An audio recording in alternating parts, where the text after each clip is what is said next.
दोस्तों, दुनिया में एक ऐसा मुस्लिम देश भी है जहां 100 में से लगभग 99 लोग मुसलमान हैं, लेकिन वहां कोई खुद को मुसलमान ही नहीं मानता। यही नहीं, हैरानी की बात यह है कि उसी देश के मुस्लिम राष्ट्रपति ने अपने संविधान से कानूनी दस्तावेज में से इस्लाम का नाम ही हटा दिया। अब वहां की हर मस्जिद सरकार की प्रॉपर्टी मानी जाती है, हर इमाम की नियुक्ति सरकार करती है, उसकी तनख्वाह भी सरकार तय करती है और मदरसों पर पाबंदी है। यहीं पर एक आदमी एक से ज्यादा शादी नहीं कर सकता और ऐसा करने पर सीधी जेल भी हो सकती है। यहाँ के स्कूलों में बच्चों को सेक्स एजुकेशन पढ़ाई जाती है। यही नहीं, इस देश में एक 84 साल का बड़ा इस्लामिस्ट नेता था जो आज जेल में बंद है। और सबसे चौंकाने वाली बात, इसी देश में हुए एक बड़े सर्वे के मुताबिक हर 2 युवाओं में से लगभग एक अब खुद को मुसलमान ही नहीं मानता। लेकिन अब सवाल ये है कि आखिर ये देश है कौन सा और क्यों वो अपने ही देश से इस्लाम को खत्म कर रहा है, और आखिर वहाँ लोग इस्लाम को क्यों छोड़ रहे हैं। आखिर क्या है इसके पीछे की कहानी, आइए जानते हैं। लेकिन उससे पहले कृपया हमारे चैनल को सब्सक्राइब जरूर कर दीजिए। दोस्तों, जिस देश की हम बात कर रहे हैं वो देश है ट्यूनीशिया। नॉर्थ अफ्रीका में मेडिटेरेनियन सागर के किनारे बसा एक छोटा सा देश। बात करें जनसंख्या की तो 2026 के अनुमान के अनुसार ट्यूनीशिया की कुल आबादी लगभग 1 करोड़ 24 लाख है। यानी इस देश को हम एक मुस्लिम देश के तौर पर जानते हैं, लेकिन ये देश हमेशा से मुस्लिम नहीं था। यहाँ इस्लाम काफी बाद में आया और वो भी तलवार और फौजी हमलों के जरिए। जी हाँ, आज से करीब 3000 साल पहले जहाँ आज ट्यूनीशिया की राजधानी ट्यूनिस है, उसके पास एक बेहद ताकतवर शहर हुआ करता था जिसका नाम था कार्थेज। और ये कोई साधारण शहर नहीं था। उस दौर में कार्थेज पूरी दुनिया की बड़ी सुपर पावर में गिना जाता था। कार्थेज को बसाया था फोनिशियन व्यापारियों ने। ये समुद्री व्यापार करने वाली एक कम्युनिटी थी जो आज के लेबनान वाले इलाके से यहाँ आई थी। धीरे धीरे कार्थेज पूरे मेडिटेरेनियन इलाके का सबसे बड़ा ट्रेडिंग एम्पायर बन गया। इसकी नौसेना इतनी ताकतवर थी कि बड़े बड़े साम्राज्य भी इससे डरते थे। शायद आपने हैनिबल का नाम जरूर सुना होगा, वही मशहूर जनरल जो अपनी सेना और हाथियों को लेकर बर्फ से ढके एल्प्स पहाड़ पार करता हुआ रोम पर हमला करने निकल पड़ा था। वो हैनिबल इसी कार्थेज का रहने वाला था। कार्थेज और रोम के बीच 3 बड़े युद्ध हुए जिन्हें इतिहास में प्यूनिक वॉर्स कहा जाता है। आखिरकार 146 ईसा पूर्व में रोम ने कार्थेज को पूरी तरह तबाह कर दिया, लेकिन बाद में उसी जगह पर रोमनों ने एक नया रोमन शहर बसाया और ट्यूनीशिया का पूरा इलाका रोमन साम्राज्य का सबसे अमीर इलाकों में से एक बन गया। यहाँ की जमीन इतनी उपजाऊ थी कि इसे रोम का अनाज भंडार तक कहा जाने लगा। इसी रोमन दौर में यहाँ एक नया धर्म भी पहुंचा, वो था क्रिश्चियनिटी। ट्यूनीशिया का कार्थेज शुरुआती दौर से ही ईसाई धर्म का दुनिया के सबसे बड़े केंद्रों में से एक बन गया था। यहाँ के असली मूल निवासी, जिन्हें बर्बर कहा जाता था, पहले प्रकृति की पूजा करते थे। सूरज, पहाड़, पानी के झरने और अपने पूर्वजों की आत्माओं को मानते थे। इनके अपने कई देवी देवता भी थे, लेकिन समय के साथ बड़ी संख्या में यही लोग ईसाई बन चुके थे। फिर आती है 7वीं सदी, जब अरब मुस्लिम फौजों ने नॉर्थ अफ्रीका पर हमले शुरू किए और 600 से 700 ईस्वी के बीच वे इस इलाके तक भी पहुँच गए। यहाँ आकर उन्होंने एक नया शहर बसाया जिसका नाम था कैरवान। आगे चलकर यही शहर इस्लाम के सबसे महत्वपूर्ण शहरों में गिना जाने लगा। लेकिन एक बात हमेशा याद रखिए, यहाँ इस्लाम रातों रात नहीं फैला था। रोमन और ईसाई विरासत इतनी गहरी थी कि पूरे ट्यूनीशिया को पूरी तरह मुस्लिम बनने में कई सदियां लग गईं। लेकिन पीढ़ी दर पीढ़ी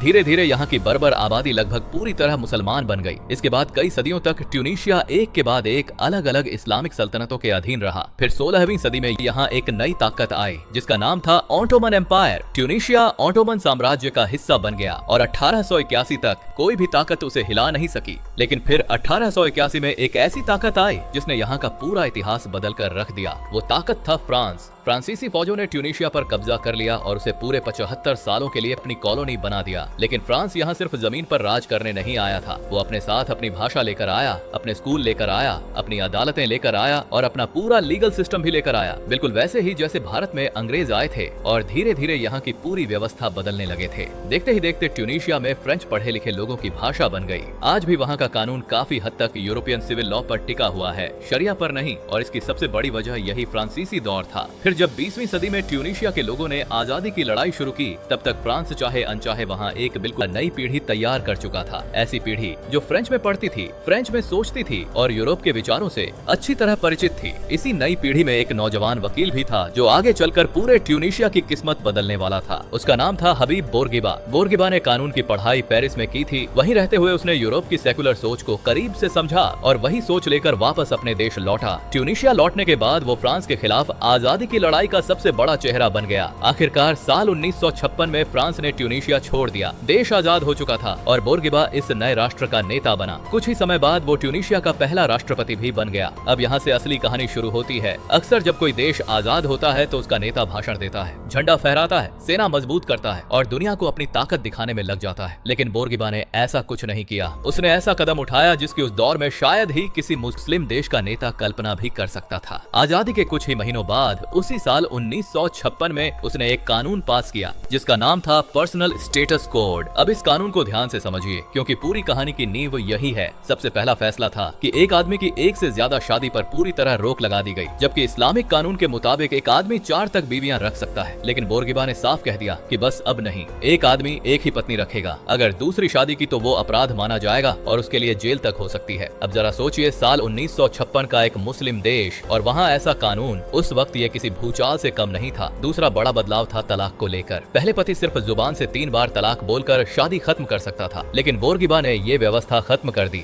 अब तलाक सिर्फ अदालत में होगा, जज के सामने होगा और कानून की पूरी प्रक्रिया के बाद ही मान्य होगा। सबसे अहम बात यह थी कि अब महिला को भी उतना ही अधिकार मिला जितना पुरुष को। अगर महिला चाहे तो वो भी अदालत जाकर तलाक मांग सकती थी। तीसरा फैसला था लड़कियों की शादी के लिए न्यूनतम उम्र तय कर दी गई, यानी कम उम्र में शादी पर रोक लगा दी गई। फिर चौथा फैसला था किसी भी लड़की की शादी उसकी अपनी रजामंदी के बिना नहीं हो सकती, उसकी हाँ जरूरी होगी। और अब परिवार अकेले फैसला नहीं कर सकता था। और बात यही खत्म नहीं हुई। उसी साल बोर्गिबा ने शरिया कोर्ट यानी धार्मिक अदालतों को भी खत्म कर दिया। पूरे देश के लिए सिर्फ एक सेकुलर कोर्ट सिस्टम लागू किया गया जहां सभी नागरिकों पर एक जैसा कानून लागू हो। यानी एक ही कानून के जरिए ट्यूनीशिया ने अपनी महिलाओं को वो कानूनी अधिकार दे दिए जो उस समय पूरे अरब वर्ल्ड में शायद ही कहीं और मिलते थे। और ये सब उसने 1956 में किया, उस दौर में जब कई पश्चिमी देश भी महिलाओं को ऐसे अधिकार पूरी तरह नहीं दे पाए थे। इसके बाद साल 1973 में ट्यूनीशिया ने अबॉर्शन को भी कानूनी मान्यता दे दी। उस समय के हिसाब से ये फैसला भी बेहद बड़ा माना आ गया। लेकिन बोर्गिबा यही नहीं रुका। उसने सार्वजनिक जीवन में पर्दा यानी वील के खिलाफ भी अभियान चलाया। उसका मानना था कि ये एक पुरानी और पिछड़ी परंपरा है जिससे समाज को आगे बढ़ना चाहिए। आज भारत में भी इस मुद्दे पर बहस होती रहती है, लेकिन ट्यूनीशिया में उस दौर में ही इस पर बड़े कदम उठाए जा चुके थे। अब आपको एक बेहद मशहूर किस्सा सुनाते हैं। साल था 1962। उस समय रमजान का महीना चल रहा था।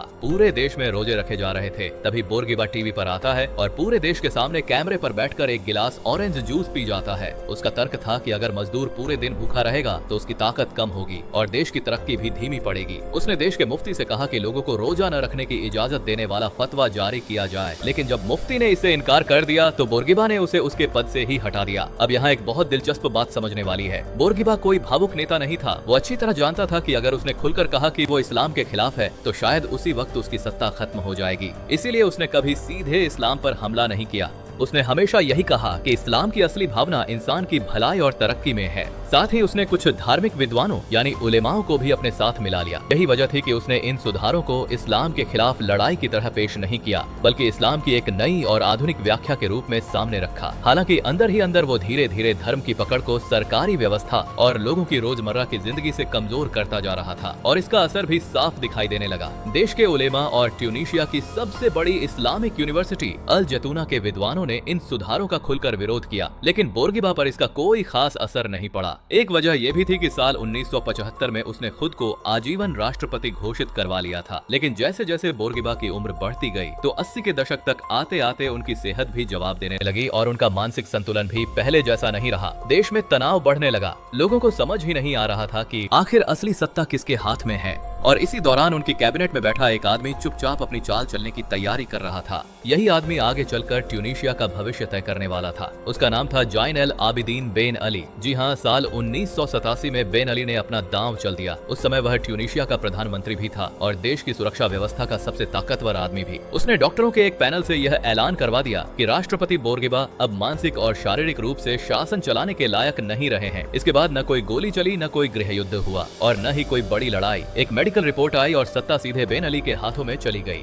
इसके बाद पूरे 23 साल तक बेन अली ने ट्यूनीशिया पर राज किया। चुनाव भी होते थे, लेकिन ऐसे चुनाव जिनमें वही 99% तक वोट लेकर जीत जाता था। ऐसा आंकड़ा आमतौर पर लोकतंत्र में नहीं बल्कि तानाशाही में ही देखने को मिलता है। बेन अली खुद को सेकुलरिज्म का सबसे बड़ा रक्षक बताता था, लेकिन उसके लिए सेकुलरिज्म एक विचारधारा से ज्यादा एक हथियार था। उसका सबसे बड़ा निशाना था अन नेहदा अन्नहदा ट्यूनीशिया का एक इस्लामिक राजनीतिक आंदोलन था। इसकी मांग थी कि ट्यूनीशिया के कानून और राजनीति इस्लाम के सिद्धांतों के अनुसार चलें, यानी इस्लाम सिर्फ लोगों का निजी धर्म न रहे बल्कि सरकार और शासन का भी आधार बने। इस आंदोलन का सबसे बड़ा चेहरा था राशिद घनौची। बेन अली ने सबसे पहले इसी आंदोलन पर वार किया। अन्नहदा पर प्रतिबंध लगा दिया गया, उसके हजारों कार्यकर्ताओं को जेल में डाल दिया गया। खुद राशिद घनौची को देश छोड़कर भागना पड़ा और उसने 20 साल से भी ज्यादा समय लंदन में निर्वासन के दौरान बिताया। यहीं से बेन अली का सेक्युलर स्टेट लोगों की निजी जिंदगी तक पहुंचने लगा। हिजाब को स्कूलों, यूनिवर्सिटियों और सरकारी दफ्तरों में रोक दिया गया। कई सरकारी संस्थानों में लंबी दाढ़ी रखने और सिर पर हेडस्कार्फ पहनने तक पर पाबंदी लगा दी गई। मस्जिदों पर कड़ी निगरानी रखी जाने लगी।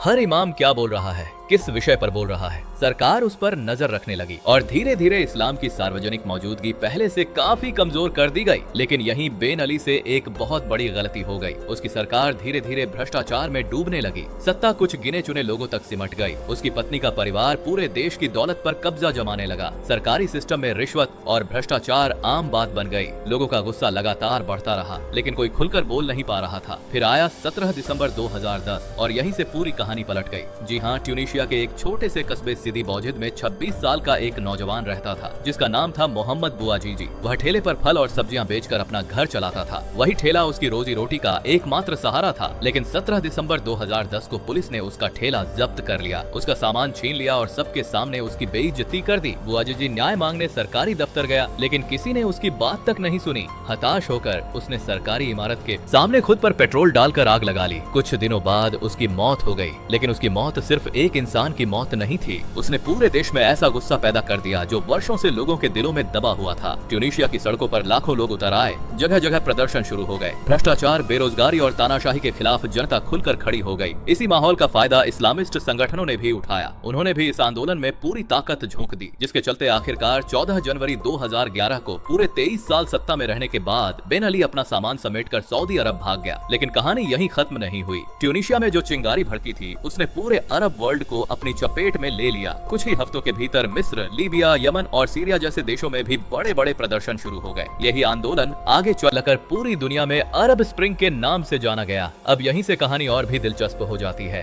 बेन अली के जाने के बाद अक्टूबर 2011 में ट्यूनीशिया ने अपने इतिहास का पहला वास्तव में आजाद चुनाव कराया। अब सवाल था कि सबसे ज्यादा सीटें किसे मिली, तो जवाब था अन्नहदा। राशिद घनौची 20 साल बाद अपने निर्वासन से वापस लौटा और लोगों ने उसका जोरदार स्वागत किया। पूरी दुनिया को लगने लगा कि अब ट्यूनीशिया जल्द ही एक इस्लामिक स्टेट बनने वाला है। लेकिन हुआ बिल्कुल उल्टा। घनौची और अन्नहदा ने टकराव की जगह समझौते का रास्ता चुना। उन्होंने साफ कहा कि नए संविधान में शरिया को शामिल नहीं किया जाएगा। उन्होंने सेकुलर पार्टियों के साथ मिलकर सरकार बनाई और लोकतांत्रिक व्यवस्था के साथ आगे बढ़ने का फैसला किया। फिर साल 2013 में जब दो प्रमुख सेकुलर विपक्षी नेताओं की हत्या हो गई और देश एक बार फिर गंभीर संकट में पहुंच गया, तब भी अन्नहदा ने ऐसा फैसला लिया जिसकी दुनिया भर में चर्चा हुई। उसने सत्ता से चिपके रहने की बजाय खुद सरकार छोड़ दी ताकि देश गृह युद्ध की तरफ न जाए। उसने एक निष्पक्ष सेक्युलर केयर टेकर सरकार बनने का रास्ता साफ किया। यानी उस समय ट्यूनीशिया ने टकराव की जगह समझौते का रास्ता चुना और यही बात उसे बाकी कई अरब देशों से अलग बनाती है। इसके बाद साल 2014 में ट्यूनीशिया ने एक नया संविधान लागू किया। इस संविधान में पुरुष और महिला दोनों को बराबरी का अधिकार दिया गया। साथ ही धर्म की आजादी की भी गारंटी दी गई। यानी आप किसी भी धर्म को मान सकते हैं या फिर कोई धर्म न माने, दोनों ही आपकी अपनी पसंद मानी गई। यही वजह थी कि कुछ ही समय में पूरी दुनिया ट्यूनीशिया को ट्यूनीशियन एक्सेप्शन के नाम से जानने लगी। अरब स्प्रिंग के बाद जहां कई देश या तो गृह युद्ध में फंस गए या फिर दोबारा तानाशाही में लौट गए, वहीं ट्यूनीशिया ऐसा अकेला देश बना जिसने लोकतंत्र को बचाए रखा। इसी काम के लिए साल 2015 में ट्यूनीशिया की एक सिविल सोसाइटी को नोबेल पीस प्राइज भी मिला। लेकिन कहानी का दूसरा पहलू भी था। ऊपर से सब कुछ शांत दिखाई दे रहा था, लेकिन अंदर ही अंदर कुछ छोटे छोटे कट्टरपंथी इमाम समाज में अलग तरह की सोच फैलाने लगे थे। उनका कहना था